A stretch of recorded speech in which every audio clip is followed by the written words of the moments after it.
हरे कृष्णा। जब मनुष्य थकता है तो विश्राम करता है।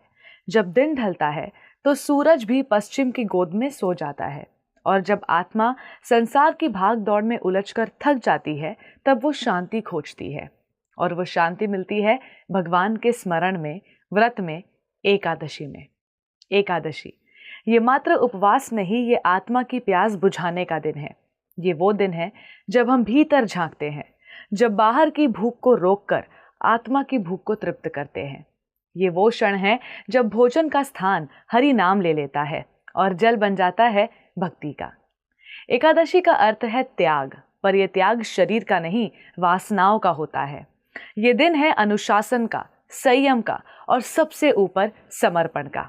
और जब बात आती है शयन एकादशी की, तो ये उपवास केवल शरीर की साधना नहीं, बल्कि ब्रह्मांड के उस विराट क्षण का स्मरण है जब स्वयं भगवान विष्णु 4 मासों के लिए क्षीर सागर में योग निद्रा में लीन हो जाते हैं।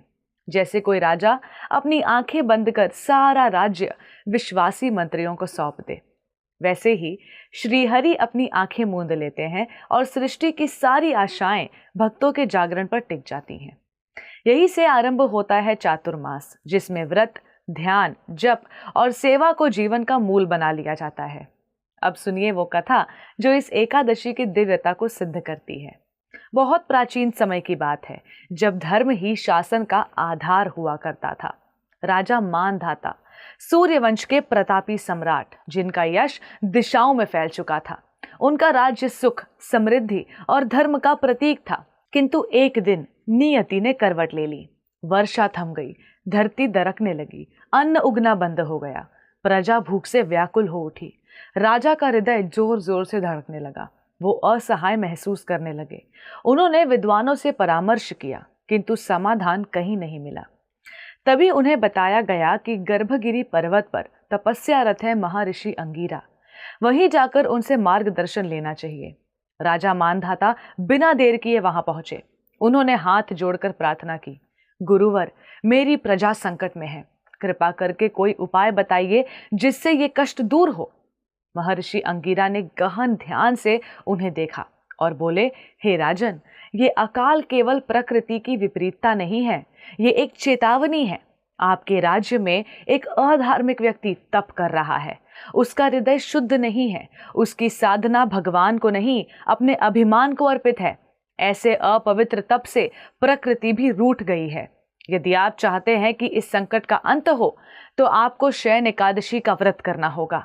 ये व्रत न केवल आपको दोषों का नाश करेगा, बल्कि आपके राज्य को भी संतुलन देगा।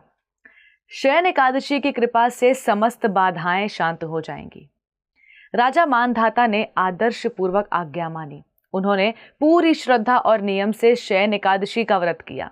दिन भर उपवास, रात्रि में हरि नाम का कीर्तन, दीप और धूप से भगवान की आराधना। और द्वादशी के प्रातःकाल जब सूर्य निकला तो आकाश में बादल घिर आए। वर्षा की पहली बूंद सूखी धरती को चूमने लगी। नदियां पुनः बहने लगी, धरती ने हरियाली ओढ़ ली और प्रजा ने हर्ष से नृत्य किया। ऐसी है शयन एकादशी की महिमा। ये केवल व्रत नहीं, ये भगवान के साथ आत्मा का मौन संवाद है। जब भगवान योग निद्रा में जाते हैं तो हमारी भक्ति ही उनका पहरा बन जाती है।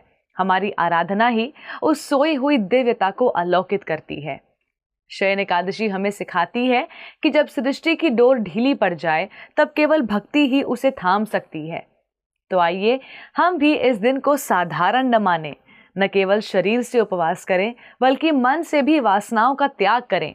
भगवान के विश्राम में हमारी जागृति ही सबसे बड़ी सेवा है। हर एक जप, हर एक ध्यान इस रात्रि को शुभ बनाता है। और जब भगवान निद्रा से जागें तो पाएं कि उनके भक्त सच्चाई, भक्ति और प्रेम में लीन है। यही है शयन एकादशी का संदेश। धन्यवाद। हरे कृष्ण।